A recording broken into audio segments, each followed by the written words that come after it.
राधे राधे, जय श्री कृष्णा, जय सीताराम। आज मैं आपको सुनाने जा रही हूँ कार्तिक महात्म का 18 और 19वां अध्याय। सुनते हैं 18वां अध्याय। अब रौद्र रूप महाप्रभु शंकर अपने वीर गणों के साथ नंदी पर चढ़कर हंसते हुए युद्ध भूमि में आए। उनको आया देख उनके पराजित गण फिर लौट आए और सिंहनाद करते हुए आयुधों से दैत्यों पर प्रहार करने लगे। भीषण रूपधारी रुद्र को देखकर दैत्य भागने लगे। तब युद्ध में अपने दैत्यों को पराजित होते देखकर जलंधर हजारों बाण छोड़ता हुआ भगवान शंकर की ओर दौड़ा। उसके शुंभ निशुंभ आदि वीर भी क्रोध से अपने होठों को काटते हुए शंकर जी की ओर दौड़े।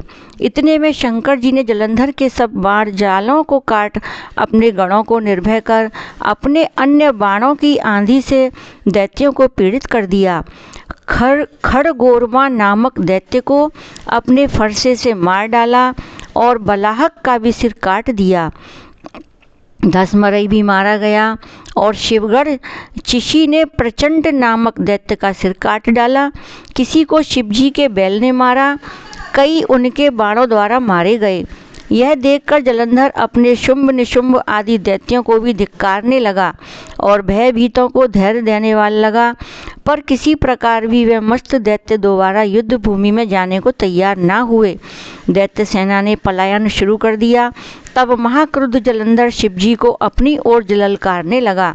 साथ ही उसने 70 बाण मार शिवजी को दग्ध कर दिया तथा और भी बहुत से बाणों का प्रहार किया। शिवजी उसके बाणों को काटते रहे, यहाँ तक कि उन्होंने जलंधर की ध्वजा क्षेत्र और धनुष को भी काट गिराया। फिर 7 बाण मारकर उसके शरीर में आघात पहुंचाया। धनुष के कट जाने से जलंधर ने प्रचंड बाण मारकर उनकी गदा के टुकड़े कर दिए। तब उसने समझा कि शिव मुझसे बलवान है, अतः उसने गंधर्वी माया उत्पन्न कर दी। अनेक गंधर्व अप्सराओं के गण पैदा हो गए। बीड़ा और मृदंग आदि बाजों के साथ नृत्य व गान होने लगा। इसमें अपने गणों सहित रुद्र भी मोहित हो गए। उन्होंने युद्ध बंद कर दिया। फिर तो काम से मोहित हो जलंधर जल्दी से त्रिनेत्र भगवान शंकर का रूप धारण करके वृषभ पर बैठ पार्वती के पास जा पहुंचा। उधर जब पार्वती ने अपने पति को आते देखा तो अपनी सखियों का साथ छोड़ दिया और आगे आई पार्वती को देखकर कामातुर जलंधर का वीर पतन हो गया और उसके पतन से वह जड़ भी हो गया। गौरी ने उसे दानव समझा। वह अंतर्ध्यान होकर उत्तर की ओर मानस पर चली गईं। वहाँ पार्वती को देख जलंधर फिर शिवजी की ओर लौटा। उधर पार्वती जी ने भगवान विष्णु को बुलाकर दैत्य का वह कृत्य कहा और यह प्रश्न किया कि आप इससे अवगत हैं। भगवान विष्णु ने हाथ जोड़कर उत्तर दिया, आपकी कृपा से मुझे सब कुछ ज्ञात है। हे माँ, जो आज्ञा हो पालन करूं। जगत माता ने विष्णु जी से कहा, उस दैत्य ने जो मार्ग खोला है उसका अनुसरण उचित है। मैं तुम्हें आज्ञा देती हूँ कि तुम जाकर उसकी स्त्री का पतिव्रत भ्रष्ट करो। वह दैत्य तभी मरेगा। पार्वती जी की आज्ञा पाते ही भगवान विष्णु माँ की आज्ञा शिरोधार्य कर छल करने के लिए जलंधर के नगर की ओर चले गए। 19वां अध्याय। राजा पृथु ने पूछा कि हे देवर्षि, अब आप यह कहिए कि भगवान विष्णु ने वहाँ जाकर क्या किया तथा जलंधर की स्त्री का पतिव्रत कैसे भ्रष्ट हुआ। श्री नारद जी ने कहा कि जलंधर के नगर में जाकर भगवान विष्णु ने उसकी पतिव्रता स्त्री वृंदा का पतिव्रत भंग करने का विचार किया। वह उसके नगर में एक उद्यान में जाकर ठहर गए और रात में उसे स्वप्न दिया। वह उनकी माया और अद्भुत कार्य पद्धति थी और उनकी माया द्वारा जलंधर की स्त्री पतिव्रता वृंदा ने रात में यह स्वप्न देखा कि उसका पति नग्न होकर सिर पर तेल लगाए महिष पर चढ़ा है। वह काले रंग के फूलों की माला पहने हुए है तथा उसके चारों ओर हिंसक जीव हैं।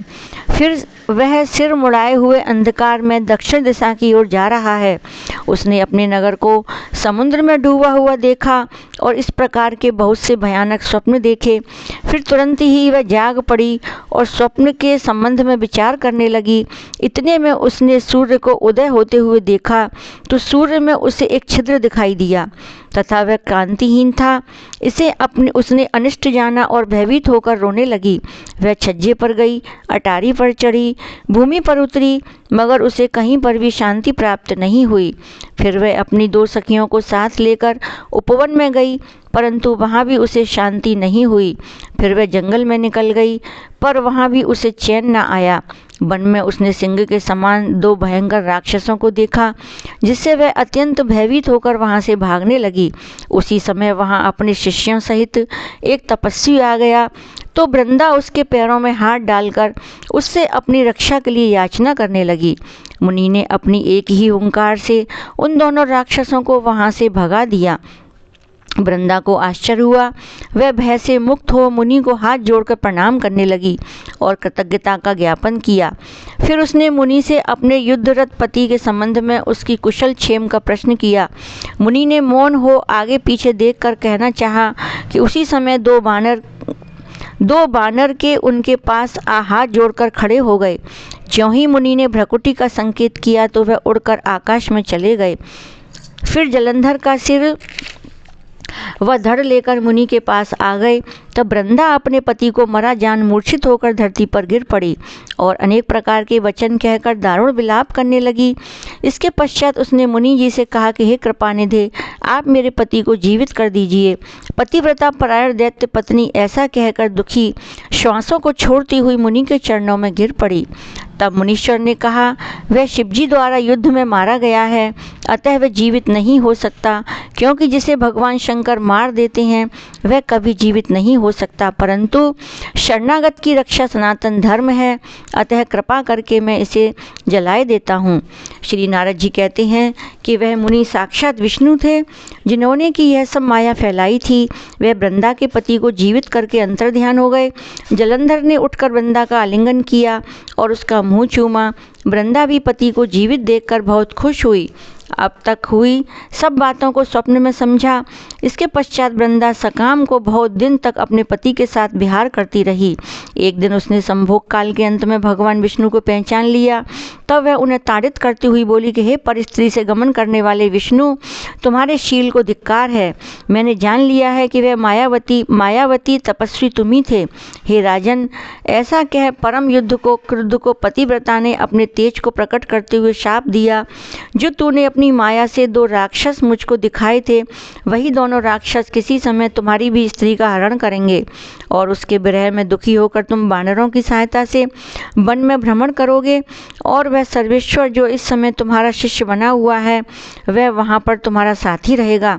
इस प्रकार ऐसा कहकर पतिव्रता वृंदा भगवान विष्णु के लाख मना करने पर भी अग्नि में प्रवेश कर गई। ब्रह्मा आदि देवता आकाश से उसका प्रवेश देखते रहे। वृंदा के शरीर का तेज भी पार्वती के शरीर में चला गया और आकाश में जय जयकार होने लगी। पतिव्रत धर्म के प्रभाव से वृंदा ने मुक्ति प्राप्त की। राधे राधे। 19वां अध्याय पूरा हुआ।